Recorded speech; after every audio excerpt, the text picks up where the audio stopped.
All right, welcome back to the Medical Madam. Today, I am going to be going over how to make your own vaginal suppositories with probiotics. The reason you might want to make a probiotic suppository would be to help reinoculate the vagina with the lactobacillus species that naturally live there. This can help to reduce the risk of bacterial vaginosis and of yeast infections. This can also be really great after you've gone through a course of treatment for one of those successfully, because you want to get rid of those before you're using probiotics topically to that area. And I'm going to show you exactly how to make them. So I'm going to show you step by step how to do this. The equipment that you need in your kitchen is really simple. You need some sort of a double boiler and a pot that it fits in. So we're gonna fill this pot with a little bit of water, and then we're gonna put our ingredients in here. For the most part, we don't put probiotics over heat because heat will kill the bacteria. So we'll get into that as we go step by step. But for now, put a little bit of water in here and grab your ingredients. Okay, so for your ingredients, you do have a few options for a base for these suppositories. You can use cocoa butter. You want real cocoa butter, so it does generally look like these giant chunks of cocoa, okay? Anything organic and raw, virgin, unprocessed, you want to see all that on the label for anything and everything that you can get. For coconut oil, you want your virgin coconut oil, which is also unrefined coconut oil. It means that it has not been oxidized yet, which is great because you want those antioxidants that are going to exist in your base. You can also use shea butter. If you have shea butter available, shea butter is an excellent base. I do generally recommend using something that's going to be a little bit more solid at room temperature, like the cocoa butter or the shea butter. Mix that with a little bit of coconut oil. The reason for that is that the suppositories, you want them to be solid generally at room temperature. You can keep them in the refrigerator, but if they're only in coconut oil, whenever you go to insert one, they're going to start to melt really quickly when you're handling them, and that is just not as easy to use. You can also add something like vitamin E into your suppositories. You don't have to, but it's an option. Vitamin E is great for the skin. It does help to restore moisture. I'm going to be using Jarrow's Femdophilus, the one that's specific to the vagina and urinary tract, because this is going to contain the lactobacillus species that I really want to reinoculate for the vagina. Lastly, you need something to actually mold your suppositories. So you can go a little bit fancier and actually buy suppository molds like this. You can buy them off of Amazon pretty cheap. What I'm going to do in this case with these, I'm going to use a pipette to grab our fluid that we're going to make, well, our oil base that we're going to make, and I'm going to drop it into these guys. Then these will go into the refrigerator to become solid, and whenever I want to use one, you take the lid off and you pull the suppository out that way, okay? Another option is that you could literally put it into some sort of an ice cube tray, and then you're just going to cut it once it's solid. So you're just going to cut it into long rectangles that you can insert. You can also pour this out over some tin foil, and it's just going to be a thin layer. And then again, you're just going to cut it into rectangles to use. So you don't have to invest in anything fancy. I will say I think the kit of these things costs probably like $10, so not huge investment, and you can reuse them, but you don't need to buy anything specific to be able to make this. All right, so I am not going to be making very much of this today. You don't really need a lot of ingredients for this, but you want to do about a 2-to-1 ratio of your solid, more solid at room temperature to, I'm just going to say, less solid at room temperature for your oil. So I'm going to use a nice chunk of the cocoa butter that's probably about, it's probably just a little over 1 tablespoon. So then I'm only going to use a 1/2 tablespoon of my coconut oil. So there's our coconut oil. Just wash your hands, totally fine to use your hands. Remember, the vagina is not a sterile area. It's just considered to be a clean area, which is partially why you can make this so easily at home. All right, so we've got our base ingredients in here. I am going to use vitamin E. However, I'm not going to add the vitamin E oil until I have removed it from heat because, again, vitamin E, we're basically looking at all the antioxidants in the vitamin E, and exposing them to heat is going to change that chemical structure. So we are going to end up losing a lot of those antioxidants if we put it over heat. And so I don't want to do that. So while we're waiting for our water to boil, want to go over more about why you would use something like this. So the vagina should be at a pH of about 3.8 to 4.5. It's up to the bacteria that naturally live in the vagina to maintain this healthy pH. If the pH increases too high, it allows for bacterial overgrowth of the bacteria that you do not want.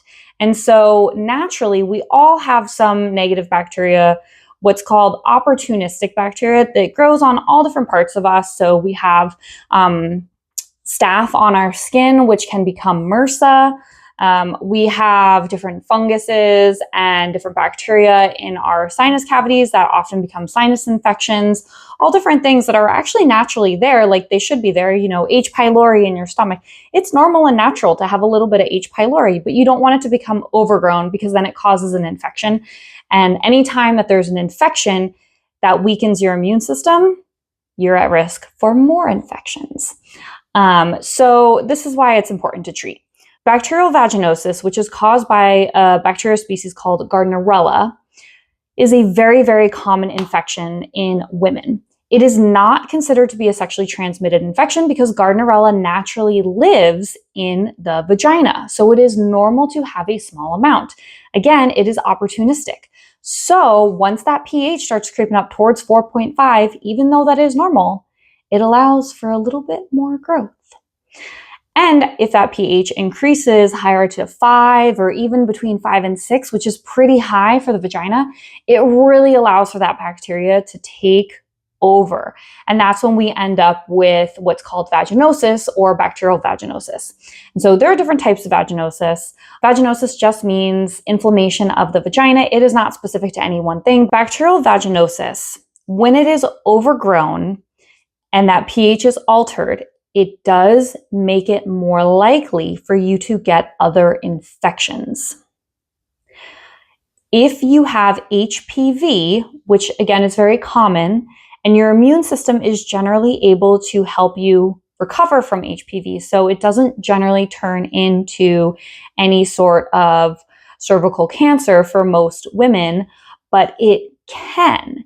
And bacterial vaginosis with Gardnerella sets the stage for HPV to be more virulent, which means it's going to be a little bit stronger. So it's going to be harder to treat. Your immune system is going to have a much harder time clearing it on its own.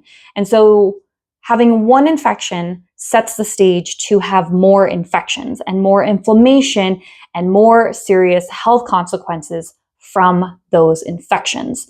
So this is why we just treat and be preventative.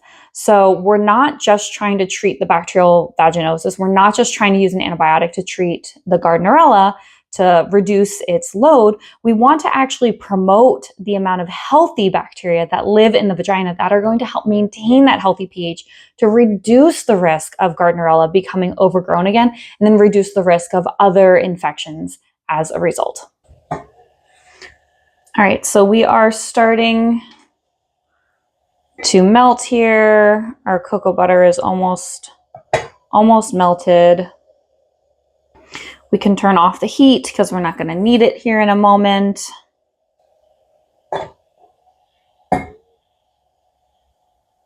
And we can take that off of the heat. So now we've got our oil mixture here. I'm going to let that cool for a minute.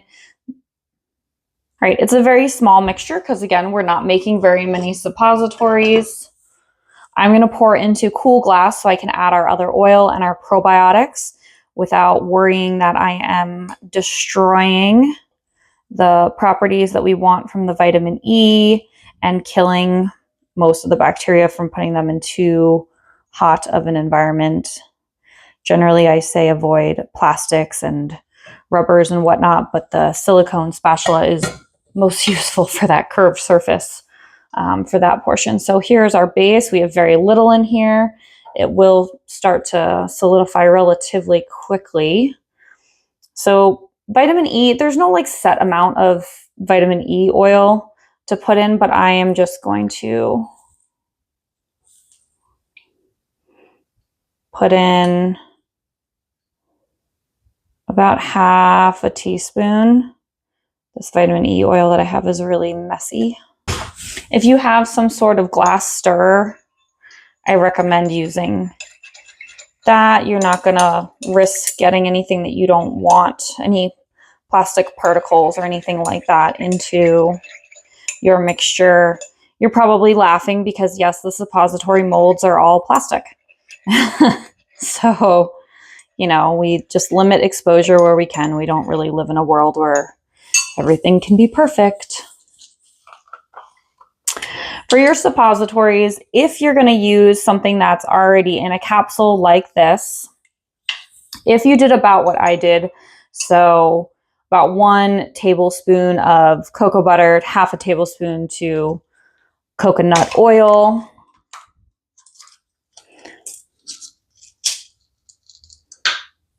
I am only going to open 6 capsules of this. So here's our little capsule. I'm just going to unscrew it here. It would have been better if I had thought ahead and bought a powder form of probiotics, so then I wouldn't have to do that. If you have this, you know, if your doctor told you to take the probiotics both orally and vaginally, you could totally do this. You can also run capsules of probiotics under warm water and just insert that vaginally. Every female will generally report a different time for how long it takes to dissolve. I've had some women say, you know, the capsule pops out of there a few days later and looks whole, and other women say it just dissolves completely and they don't have to worry about it. So everyone's a little bit different. Again, that's going to be up to what the vaginal pH is like. A more acidic, healthy vagina is going to break down that capsule more quickly. And then moisture also plays a role. So as we age and just other things going on with our health, we lose estrogen to the mucosa tissues of the vagina, and the tissues dry out. That makes us more susceptible to infections and UTIs. It's also going to make it harder for you to actually break down something like a capsule if you were to try to insert it. So using a powder and suppositories are definitely going to be your friend over using a capsule just inserted vaginally. Just a reminder, probiotics are living organisms. We want to keep them in the refrigerator. So now that I'm done using them, I want to put them back in the fridge. Keep them alive and happy for next time. So you can see our mixture there. You can definitely see that probiotic in there. We're not going to be able to suspend it perfectly. So not every suppository is going to have the exact same amounts of all these ingredients in there. So now I'm just going to use my pipette here, and I'm just going to pull out some of the fluid and drop it into the suppository mold. And you can fill these suppositories, or you can do little halves. You don't have to fill each one completely. I want to encourage you to keep mixing this mixture that we made as you're pulling fluid out of it, because everything will settle. So we want to keep mixing it.